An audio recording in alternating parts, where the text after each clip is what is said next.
Good morning. We can just dig right into questions right away.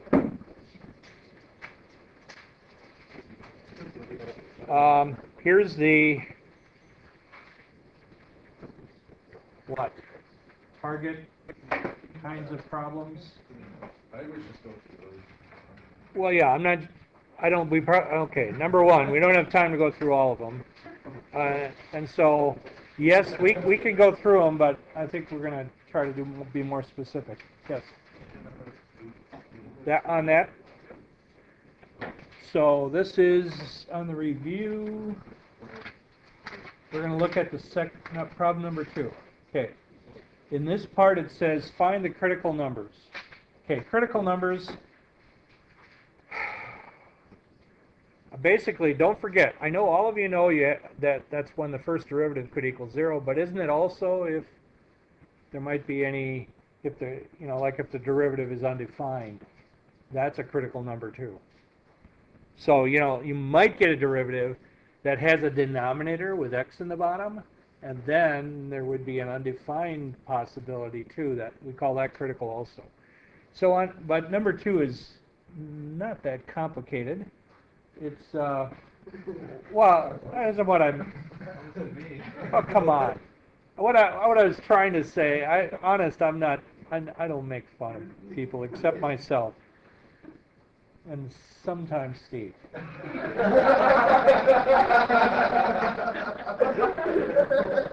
Well, he seems to invite it. Did you notice yesterday when the phone was ringing, he's going? Okay, interesting character. But anyway, what I was trying to say in number 2 was this. I was trying to.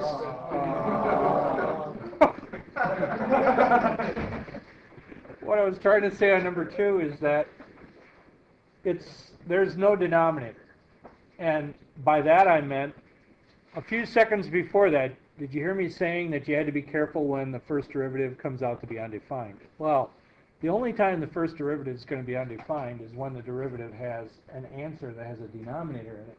And when I looked at number 2, I was just saying, oh, that's a product rule. There's no way we're going to get a denominator in the derivative. And that's the only thing I meant when I said that one doesn't look that bad. Okay, so let's go at it. Number 2. Got some blank slides here. We should make a copy of a bunch of these. Okay, number 2. So the problem is g of x equals x minus 1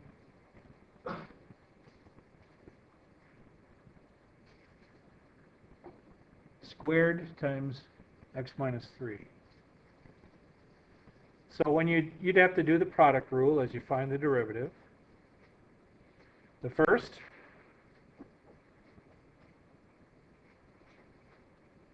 times the derivative of the second. Not a whole lot to do there. Plus the second times the derivative of the first.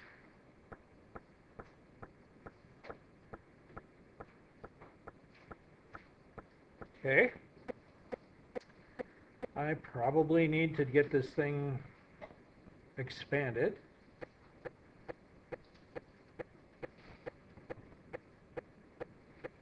And this is just what, 2x minus 2 here? So when I multiply that, 2x times x times minus 2, negative 3 times 2x, negative 3 times negative 2. So we got x squared plus 2x squared, negative 4x, negative 10x.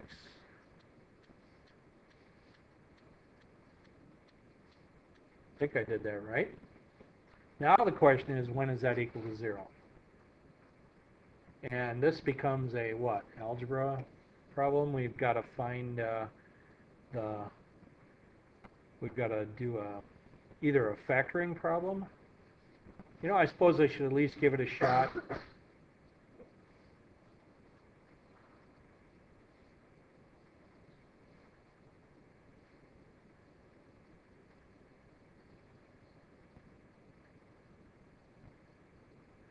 work, isn't it?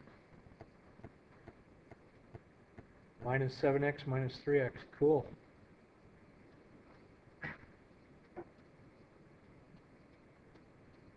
So I didn't have to use the quadratic.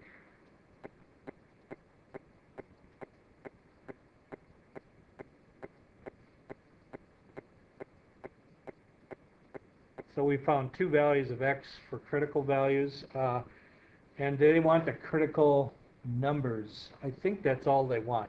If they ask you for the points, then you'd have to just go on and find the y coordinates of these. But I don't think that's what they have in mind on number 2. Just the critical numbers.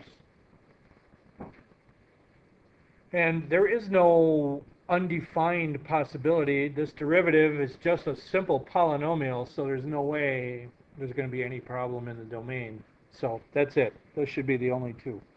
If it was like, for the first, whatever, what if it was like x squared minus 1, then you have to do the chain rule and the product rule? Yes, correct. Actually, I really did the chain rule. Well, no, I didn't.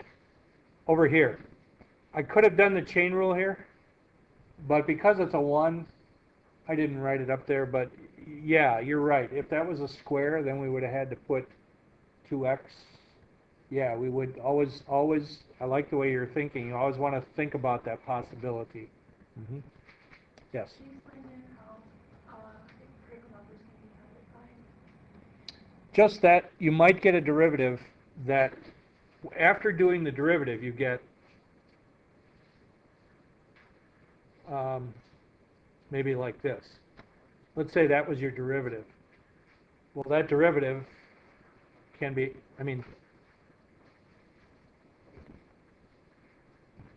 f prime at 0 is undefined. So even though, so in that case, it becomes a critical number because the derivative could be undefined. That's what I meant by that. And since this is just a good old polynomial, we have no possibility of that in this. Yeah, let me get rid of that now. Otherwise, that's going to be confusing. Okay, so that was number 2. Do you just write undefined then, or do you write? No, I would write x equals 0 as a critical number. Now, what does a critical number mean? It means either you got a horizontal tangent, or you might have a cusp, and that's probably, or you might have a width where the function never gets there. You can't have a derivative, like this function. Is there any derivative here? No, the function never gets there. So critical number can mean you have an asymptote, you might have a cusp, or you have a good old horizontal tangent. So there's either a width, a hole, or... A hole is a good, thank you for bringing that up too, a hole. Where it's undefined, like when it's A cusp. Where you have a sharp point or like the absolute value. Yes. Number 11. Is that one of those on the list? Okay. Yep. Here we go, number 11.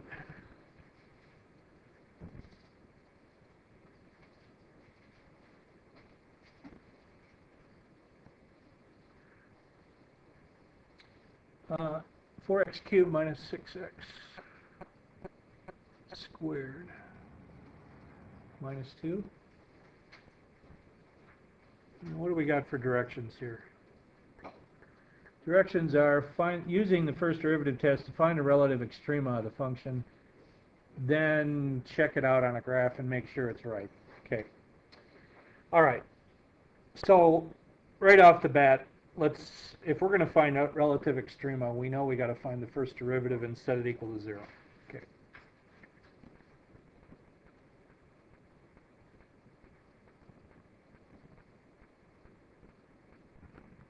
Set that equal to 0.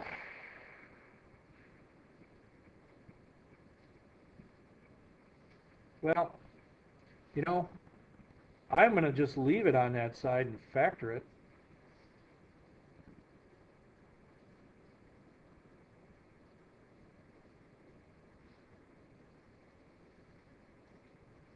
So you got two factors.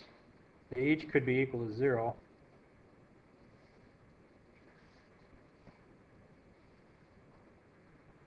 Okay, so now we found critical points. Now, what's going on there? You're supposed to find out if it's relative min or max. Easiest way, let's run the second derivative. And that would bring us to what? 24x minus 12? And now, what is f double prime at 0, that first critical point? And the idea is, I really don't care about the number, it's negative. So that tells me that at this point, well, let me not write it there. That tells me that this thing is concave down, which means this must be a relative max, right? Because if it's concave down, it's got to be at the top. And this one here, what's f double prime at 1? Positive, so this is concave up. And so this must be a relative min. Now, I don't know, Kate, from what you can tell, do you think they want the y-coordinates of those points? Sometimes I can't tell from the language. I will try to be clear on the test. But I mean, do you think, do they want like the coordinates of each critical point? Okay, so let's just do one more thing then. Let's complete these points. This is 0 comma what, and this is 1 comma what. All you got to do is go back to the original. 0 is nice and simple. That's going to come out to -2. 1 comes out to what? 4 minus 6, which is -2. So that's going to be -4. So now I got it, my two critical points. And I've already identified them as relative or whatever. Now let's take a look at the graph and confirm it, and I think we got it complete.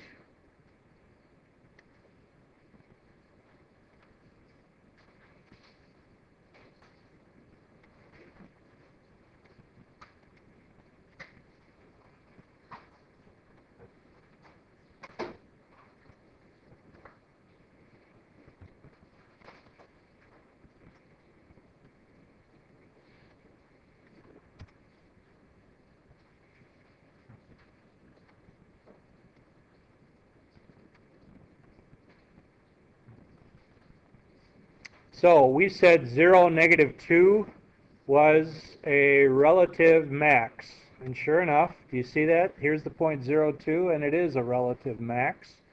And then we also said the point 1, -4 was a relative min.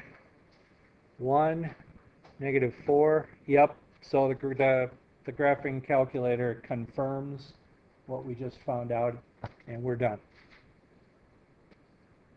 You seeing that, John? Do I have it up high enough? Yes. Yeah.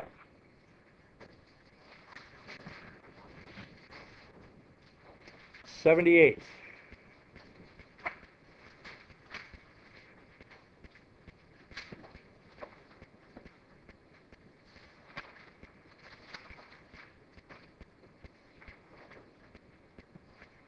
By the way, did anybody notice in there they used something I had never quite seen before? You tell me if I'm wrong. In part C, they talk about the word average profits. I may be wrong, but I don't think they've asked us to do that before, have they? And the only, what did you say? I was confused by that. Yeah, I was too, and so maybe it wasn't the best question to pick, but I'm going to guess that since average cost was the cost equation divided by x, I'm guessing that the average profit is the profit equation divided by x. That's the way I approached it. I probably shouldn't have picked that one because I didn't really mean to put you in a new category, but that's how I approached it. I was just working on this one before class, and so I was thinking about that same thing. So anyway, we got cost 10,000 plus 48.9.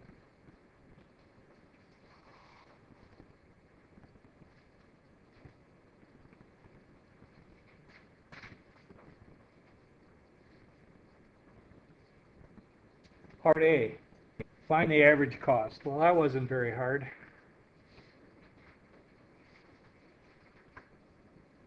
Just divide everything through by x.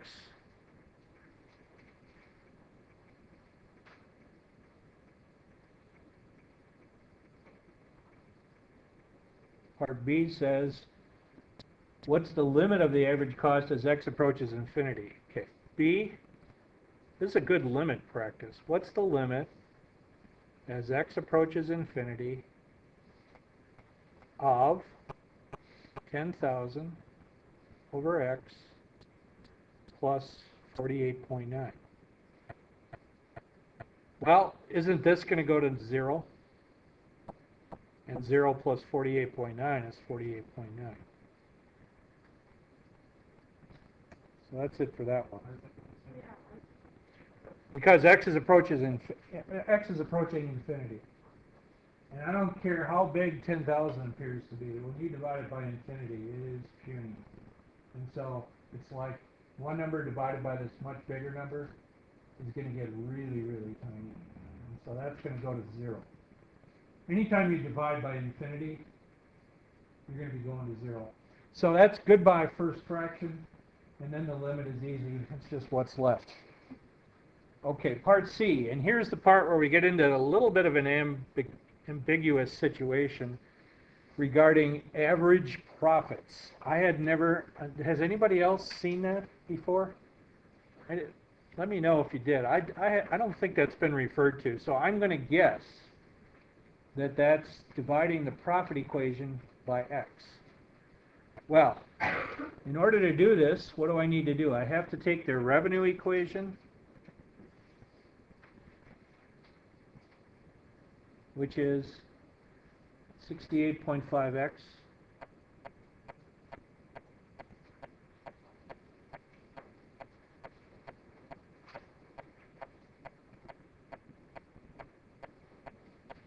and so what do? Profit equals revenue minus cost. So therefore profit is equal to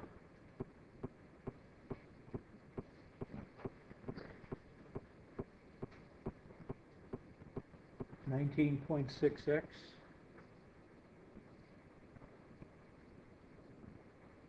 minus 10,000. Let me explain. So all I did was take this guy, 68.5x, and I subtracted this. And when you subtract 48.9x from 68.5x, I believe you get 19.6x, and then you got to subtract the 10,000. So they wanted the average, so I'm guessing what? That would look like this. And by the way, I couldn't check this anywhere because it's an even. There's another problem. I probably shouldn't do that, but anyway, what I did then is took this equation and divided by x.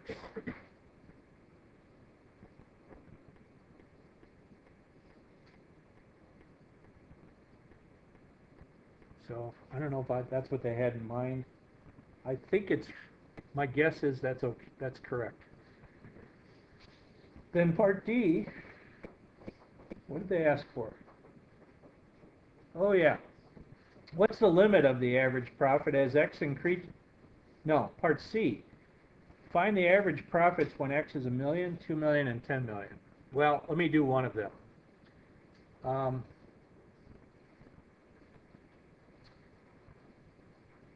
What's the average profit at 1 million?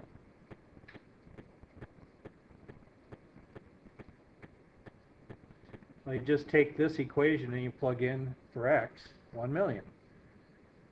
And I got 1959. And see, what happens is this just becomes really dinky. And when you subtract a really dinky number from 19.60, you're going to get just a hair below 19.60. And then I'm not going to do the others, but then if I am understanding it right, you would now just do 2 million and do 4 million and okay. So Now, we could answer D. What's going to happen as x approaches infinity? As x approaches infinity, this will approach goose egg, yeah, and 19.6 minus nothing is 19.6. So that's part D. I just didn't finish these other two here.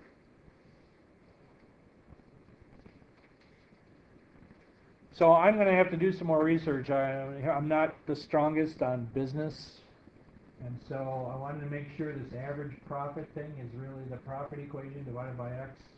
It makes sense because P is your whole profit, and if you divide it by how many things you sold, wouldn't that be the average profit per item? So I'm pretty sure this is correct. But I promise you, I'm not going to ask you an average profit question on the test, simply because before today we've never talked about it.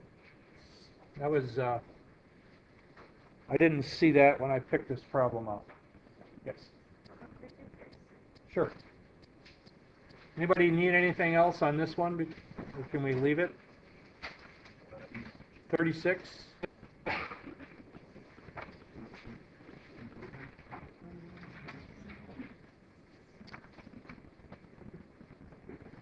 Determine the open intervals on which the graph is concave up or concave down. Then use a graphing utility and confirm your result. Okay. This time we have x cubed minus 6x.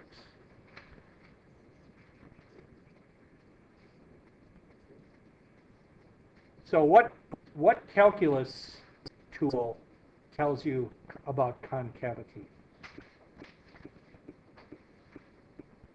Second derivative, right? So we know we're going to have to take two derivatives. So let's just get at that right away. And they're not going to be very complicated derivatives. First derivative, second derivative,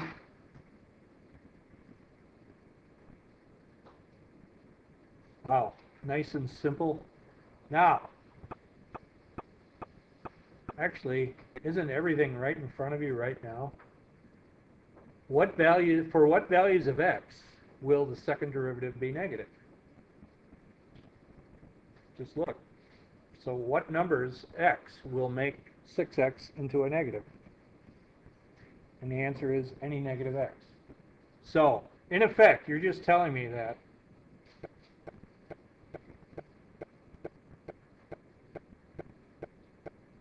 notice the rounded parentheses means up to 0, which means all the negatives, even the tiny ones, that this will be what?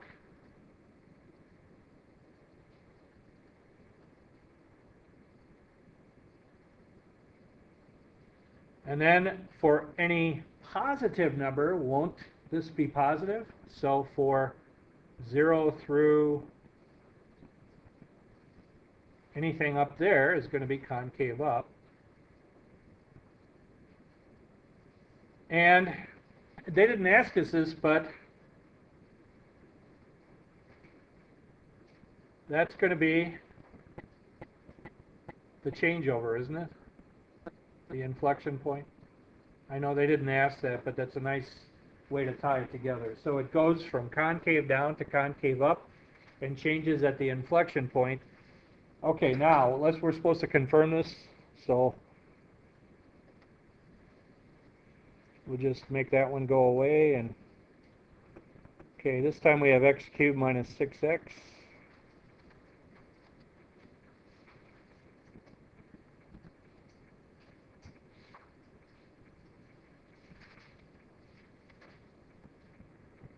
Okay, what did we say? We have concave down, negative infinity to 0.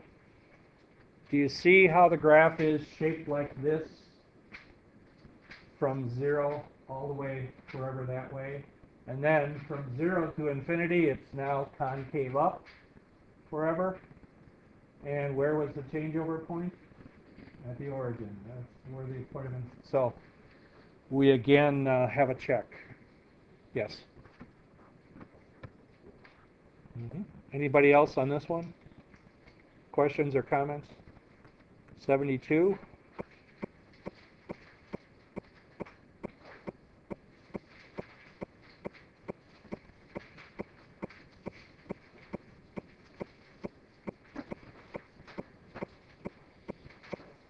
limit. Find the limit as x approaches 3 from the left of 3x squared plus 1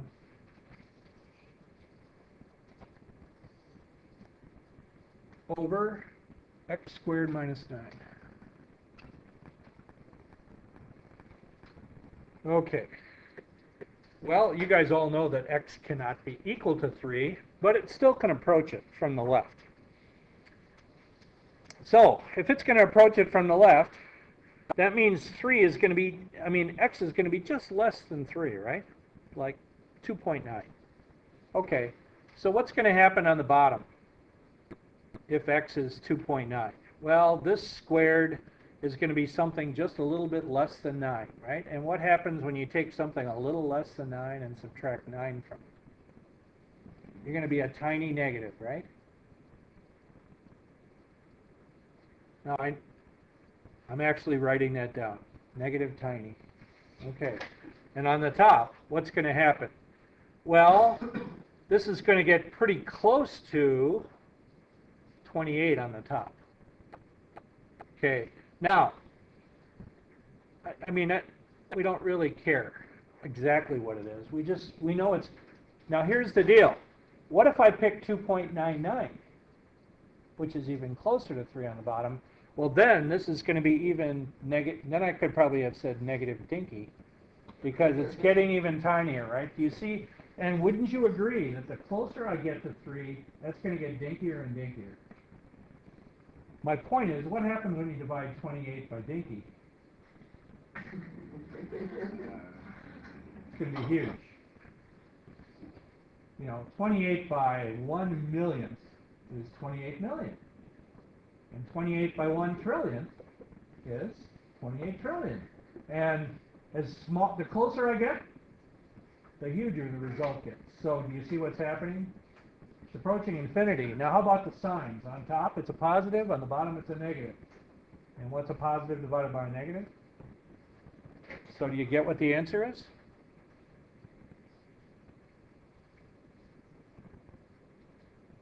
Negative infinity? Does that... So, this is actually how I think it first. Like, as far as showing your work for that, if we just graphed it and looked at the graph, is that... A graph is also, yes, a graph is a legitimate way to look at it also. Yes. I was just working with somebody in my office, and I said to them too, you go on the test and you're like, wow, you're a little bit frozen because it's a test. It wouldn't hurt to pull up the graph and take a look at it, and then take a look at when you get real close to, and let's do that real quickly right now. On this one, what's our function? 3x squared plus 1 divided by x squared minus 9.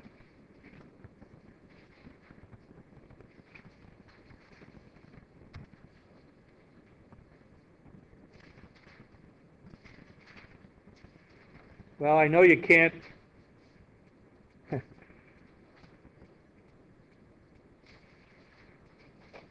Okay, so I know you can't see the numbers. Let me zoom in a little bit more, I guess. So you can see enough now. Do you see that as x gets closer and closer to 3, what's happening to the height of this graph? 10 for negative infinity, and that agrees with our analysis that we just got. So yeah, if honestly, ideally, I'd love for you to try to do both, if you have the time. Figure it out one way, check it on the graph. Do they agree? Yeah, you're probably good. It's almost like a check. If you only do one way, and you make one little slip, how do you know you made a slip? So, I know timing may not be an option, but it's something to consider. A graph is not a bad way to do a limit. So, the graph again, even though I zoomed way in, let me go out again. We actually have 3 parts to this graph. But the thing is, we were asking what happens as you get to 3, which is right here. from the left. And it's heading toward negative infinity. What about moving to the right? Yeah. Everybody, what happens to the limit of this as x approaches 3 from the right? Yeah, now here's 3, and it's like positive infinity. Yeah. And that can happen when you have an asymptote like that. How come, When I look at this one, I just think that both powers match, so then the ratio is 3. So how? Oh, well that tells you an important fact. That tells you that there's a horizontal asymptote at 3. And look at the graph. Although you can't see the numbers real clearly, as this gets way out there, it really is approaching 3. It's just that it doesn't answer the question. So you found another fact. You're correct. That's the horizontal asymptote test. The only problem is they didn't ask you about that. They wanted to know what happens as x gets closer to 3 from the left, not as x goes to infinity. Yeah. I know, there's a lot to keep track of. There's a lot of different items.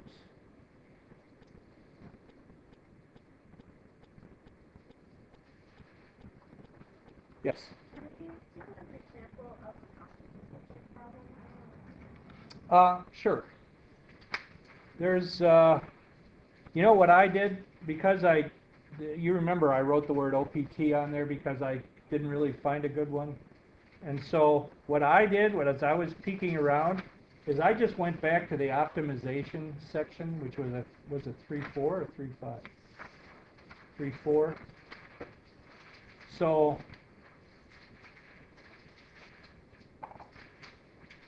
there's a whole bunch of them there.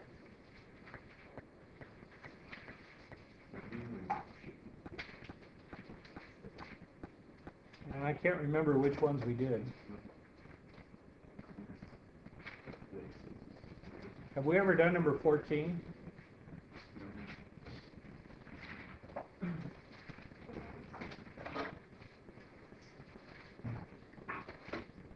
no, we didn't. Well, maybe we could do 14. Here's an example.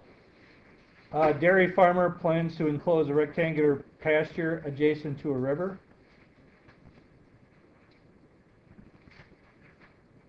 And that's not what the picture is for. The idea is, if it's a deep river, you don't need fence on the riverside, I think, is what they're implying. Is that the way you interpret that? I mean, I suppose the cattle could go walk in the river and get out, but, you know, a lot of times, so it's slightly different. Sometimes they'll say a farmer builds a pen against his barn. And the idea is you don't need fencing for the one side. I think that's what they mean here. So, anybody? It says no fencing. Thanks. So this is number 14, page 207. Okay, so we got this river. Okay, and we're supposed to build a pen, rectangular pasture adjacent to the river. So using a different color, you know, we're supposed to do, I don't know.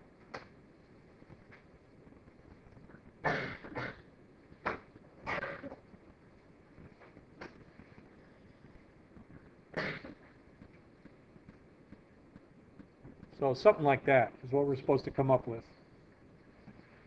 Okay. To provide enough grass for the herd, the pasture must contain 180,000 square meters. So the area of this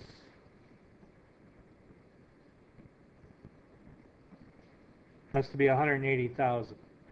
So here's what's going on. We've got I mean, originally we could call this width and this length, but I don't want to have 2 letters. So I can use this 180,000 to get them both down to 1 letter, can't I?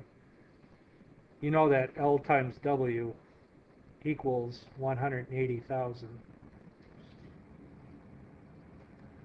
And so couldn't I just say that that L is equal to 180,000 over W. So now I could just call my two dimensions W, and instead of calling this L, I could call it 180,000 over W. So now I got two W things, I got it. Okay, and now we're supposed to maximize the area. So here we go. The area of the pen is width times length.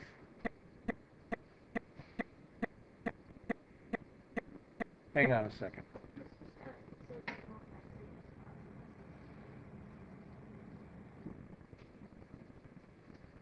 So what I want to do, as little fencing as possible. So it's not the area I want to change, it's the perimeter. Okay. So this doesn't, here we go. Perimeter equals 2 widths plus the length.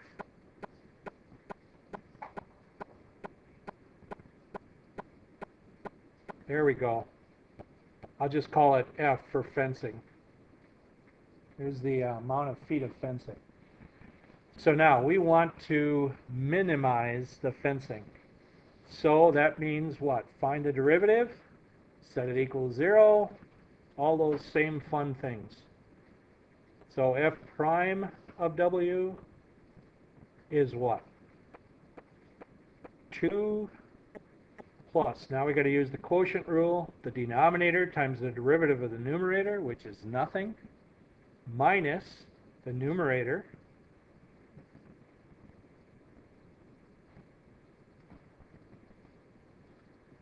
divided by denominator squared.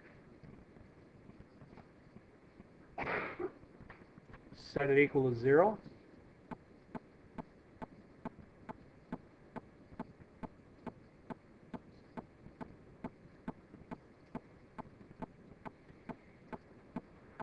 So add 180,000 over W squared to both sides. Multiply both sides by W squared. I'm going to just continue over here.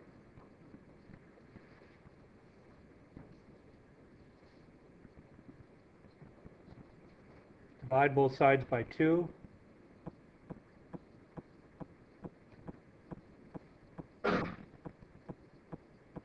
Square root.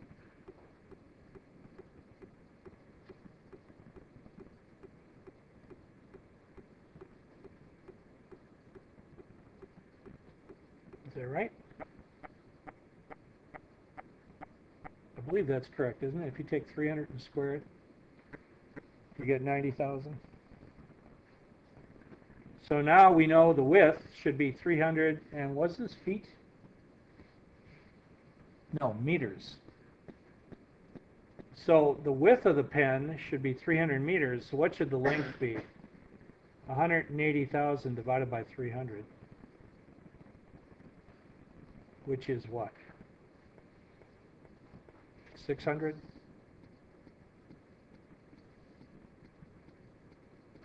I'd like to double check that calculation. I think that's right. So there's what they're telling you is that will keep the fencing to a minimum, and you'll still have the correct area, and we should be done.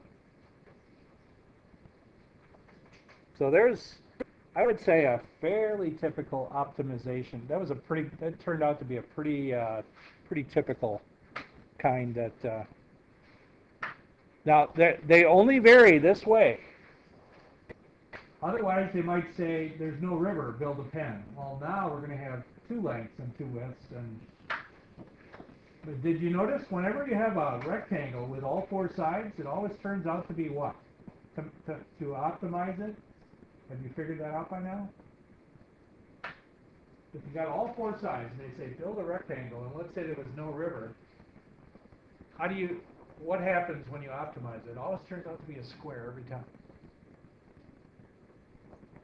When it's got one side missing, like this one, did you notice one dimension came out twice the other? Those are fairly typical patterns that keep emerging. Of course, I wouldn't be happy if you wrote down your test, well, I think this is a rectangle that's twice as long as it's wide because we were told that's how these come out. I would much rather see you do some calculus like this to do it.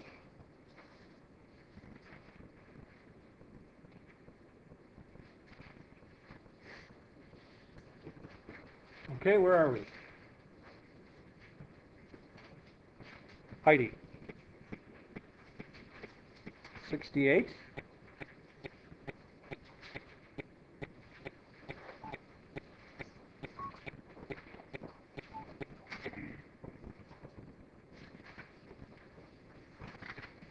And 68, did you mean on the review?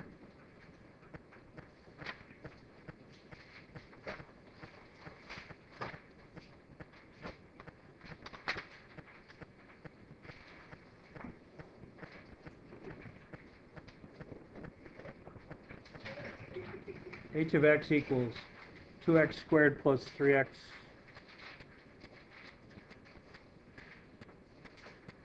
minus 5 divided by x minus 1.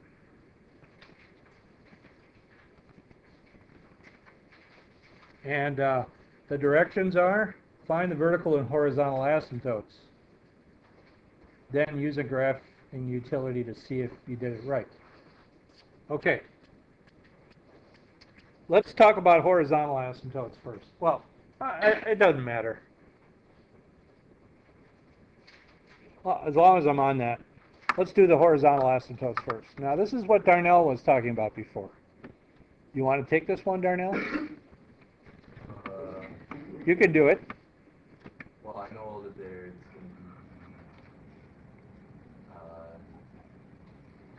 no asymptote doesn't. Right. No horizontal asymptote. Exactly. Bingo. Way to go. And the reason is because the top wins. He's right. As x approaches positive infinity, this baby's going to go forever up high. How about, what would happen if we did negative infinity?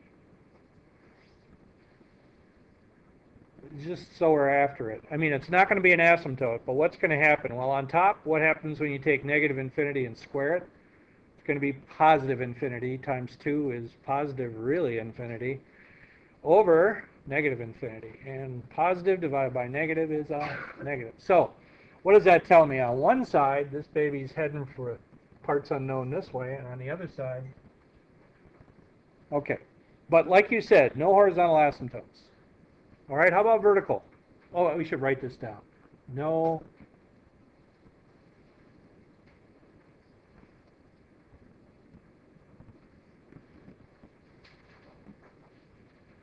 Okay, how about vertical?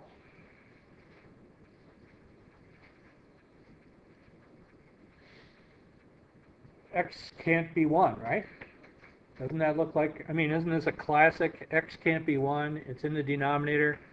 Boy, that's almost for sure a vertical asymptote. Is that all they asked us to do? I mean, besides the calculator? Yeah. So, let's see if we're right.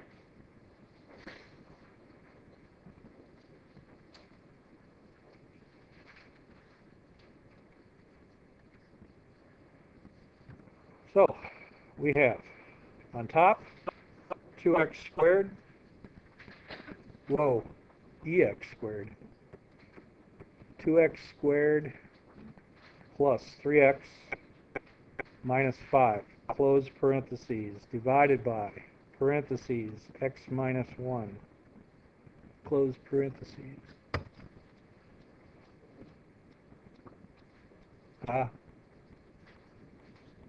Whoops. Yeah, it's a hole. It's not an asymptote. And I know why we didn't find out. First of all, there are no, it looks like a straight line. And here's why. If we'd have just factored this, we'd have seen it.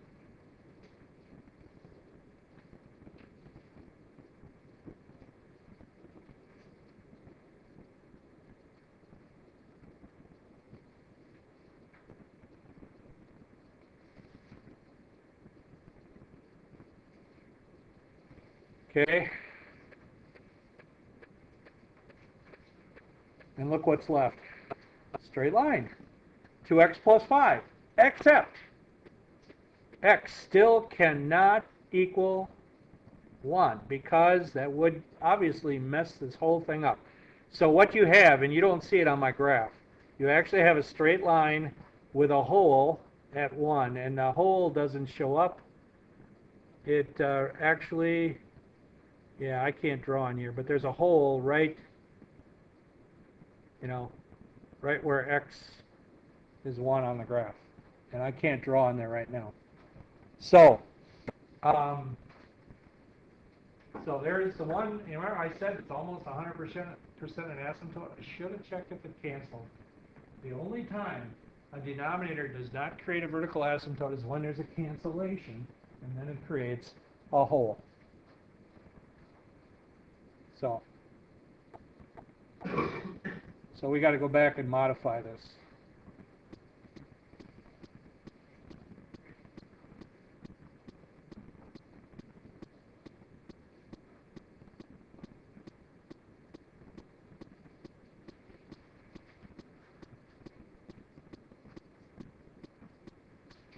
Tote. You get the idea.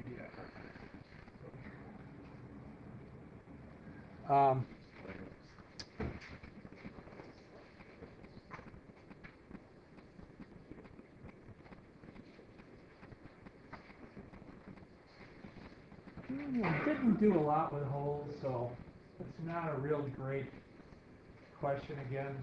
I should have picked them a little more carefully. There's the kind of thing where when I pick those on the test and then I go ahead and do it, then I go, oh yeah, this wasn't the best. And then I go back and modify, and I didn't, I just was at an early stage when you requested me to do that. So I guess we're out of time. Don't forget, Monday we have kind of a special day. Don't forget about the typical, I'll let you keep going, but you really got to do it in one sitting.